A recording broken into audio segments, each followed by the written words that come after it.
महाशिवरात्रि व्रत कथा। महाशिवरात्रि व्रत में शिव जी की इस कथा का पाठ करना बहुत ही शुभ फलदायी माना गया है। शिव पुराण में भी इस व्रत की महिमा बताई गई है। शिव पुराण के अनुसार जाने अनजाने में भी जो मनुष्य और जीव महाशिवरात्रि का व्रत कर लेता है, वह शिव कृपा का भागी बन जाता है और उससे यमराज के दूत भी दूर रहते हैं। इसीलिए महाशिवरात्रि व्रत में शिव भक्तों को महाशिवरात्रि की इस कथा का पाठ जरूर करना चाहिए। महाशिवरात्रि व्रत कथा प्रारंभ। पूर्व काल में चित्रभानु नाम का एक शिकारी था। जानवरों की हत्या करके वह अपने परिवार का पालन पोषण करता था। वह एक साहूकार का कर्जदार था, लेकिन उसका ऋण समय पर न चुका सका। क्रोधित साहूकार ने शिकारी को शिव मठ में बंदी बना लिया। संयोग से उस दिन शिवरात्रि थी। शिकारी ध्यान मग्न होकर शिव संबंधी धार्मिक बातें सुनता रहा। चतुर्दशी को उसने शिवरात्रि व्रत की कथा भी सुनी। शाम होते ही साहूकार ने उसे अपने पास बुलाया और ऋण चुकाने के विषय में बात की। शिकारी अगले दिन सारा ऋण लौटा देने का वचन देकर बंधन से छूट गया। अपनी दिनचर्या के भांति वह जंगल में शिकार के लिए निकला, लेकिन दिन भर बंदी गृह में रहने के कारण भूख प्यास से व्याकुल था। शिकार खोजता हुआ वो बहुत दूर निकल गया।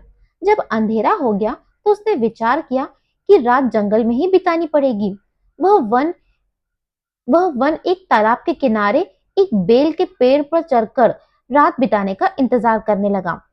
बिल वृक्ष के नीचे शिवलिंग था, जो बिल पत्रों से ढका हुआ था। शिकारी को इस बात का पता न चला। पड़ाव बनाते समय उसने जो टहनियां तोड़ी, वो संयोग से शिव जी पर गिरती चली गई। इस प्रकार दिन भर भूखे प्यासे शिकारी का व्रत भी हो गया और शिवलिंग पर बेल पत्र भी चढ़ गए। एक पहर रात्रि बीत जाने पर एक गर्भिणी हिरनी तालाब पर पानी पीने पहुंची। शिकारी ने धनुष पर तीर चढ़ाकर जो ही प्रत्यंचा खींची, हिरनी बोली, मैं गर्भिणी हूँ, शीघ्र ही प्रसव करूंगी। तुम एक साथ दो जीवों की हत्या करोगे, जो ठीक नहीं है। मैं बच्चे को जन्म देकर शीघ्र ही तुम्हारे समक्ष प्रस्तुत हो जाऊंगी, तब मार लेना। शिकारी ने प्रत्यंचा ढीली कर दी और हिरनी जंगली झाड़ियों में विलुप्त हो गई। प्रत्यंचा चढ़ाने तथा ढीली करते वक्त कुछ बिलव पत्र अनायास ही टूटकर शिवलिंग पर गिर गए। इस प्रकार उसने अनजाने में ही प्रथम पहर का पूजन भी संपन्न हो गया। कुछ ही देर बाद एक और हिरनी उधर से निकली। शिकारी की प्रसन्नता का ठिकाना न रहा। समीप आने पर उसने धनुष पर बाण चढ़ाया। तब उसे देख हिरनी ने विनम्रता पूर्वक निवेदन किया, हे शिकारी, मैं थोड़ी देर पहले ऋतु से निवृत्त हुई हूँ, कामातुर विरहिणी हूँ, अपने प्रिय की खोज में भटक रही हूँ। मैं अपने पति से मिलकर शीघ्र ही तुम्हारे पास आऊंगी। शिकारी ने उसे भी जाने दिया। 2 बार शिकार को खोकर उसका माथा ठनका। वो चिंता में पड़ गया। रात्रि का आखिरी पहर बीत रहा था।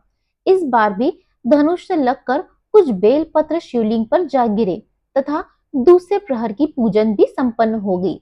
तभी एक अन्य हिरनी अपने बच्चों के साथ उधर से निकली। शिकारी के लिए वह स्वर्णिम अवसर था। उसने धनुष पर तीर चढ़ाने में देर नहीं लगाई।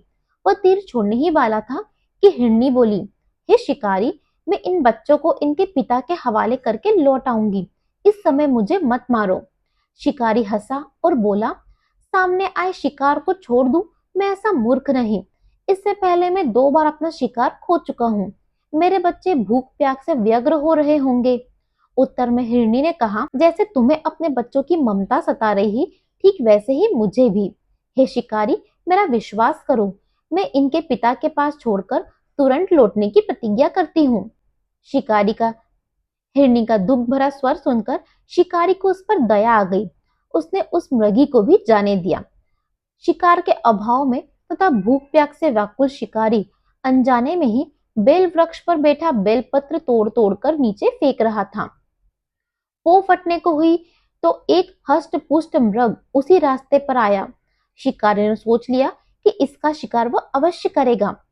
शिकारी की तनी प्रत्यंचा देखकर मृग विनती कर स्वर में बोला, हे शिकारी, यदि तुमने मुझसे पूर्व आने वाली 3 मृगियों तथा छोटे छोटे बच्चों को मार डाला है, तो मुझे भी मारने में विलंब न करो, ताकि मुझे उनके वियोग में एक क्षण भी दुख न सहना पड़े।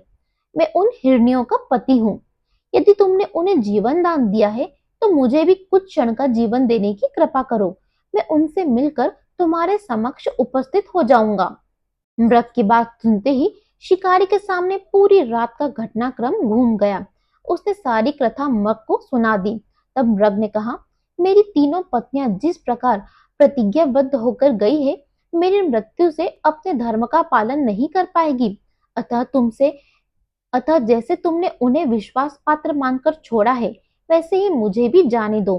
मैं उन सबके साथ तुम्हारे सामने शीघ्र ही उपस्थित होता हूँ। शिकारी ने उसे भी जाने दिया। इस प्रकार प्रातः हो गई। उपवास, रात्रि जागरण तथा शिवलिंग पर बेल पत्र चढ़ने से अनजाने में ही शिवरात्रि की पूजा पूर्ण हो गई। पर अनजाने में की हुई पूजन का परिणाम उसे तत्काल मिला। शिकारी का हिंसक हृदय निर्मल हो गया।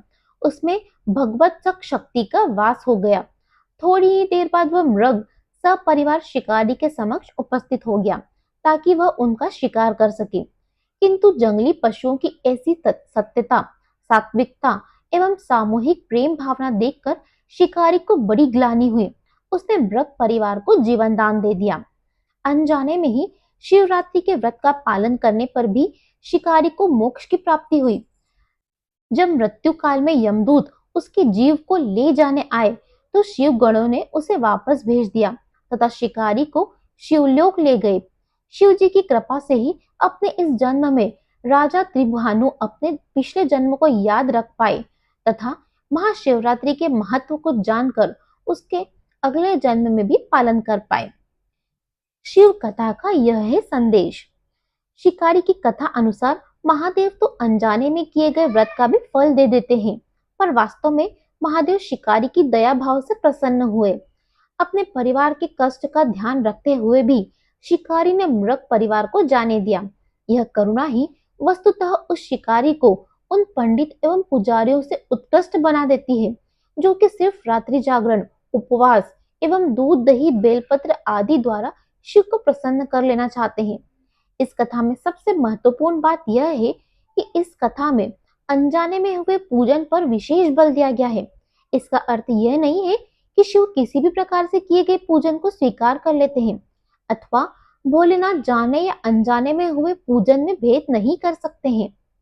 वास्तव में वह शिकारी शिव पूजन नहीं कर रहा था। इसका अर्थ यह भी हुआ कि वह किसी तरह से किसी फल की कामना भी नहीं कर रहा था। उसने मृग परिवार को समय एवं जीवन दान दिया, जो कि शिव पूजन के ही समान है। शिव का अर्थ ही कल्याण है। उन निरीह प्राणियों का कल्याण करने के कारण ही वह शिव तत्व को जान पाया तथा उसका शिव से साक्षात्कार हुआ। परोपकार करने के लिए महाशिवरात्रि का दिवस होना ही भी आवश्यक नहीं है। पुराण में 4 प्रकार के शिवरात्रि का पूजन का वर्णन है। मासिक शिवरात्रि, प्रथम आदि शिवरात्रि तथा महाशिवरात्रि। पुराण वर्णित अंतिम शिवरात्रि है नित्य शिवरात्रि। वस्तुतः प्रत्येक रात्रि ही शिवरात्रि है। अगर हम उन परम कल्याणकारी आशुतोष भगवान में स्वयं को लीन कर दे तथा कल्याण मार्ग का अनुसरण करें, वही शिवरात्रि का सच्चा व्रत है। हर हर महादेव।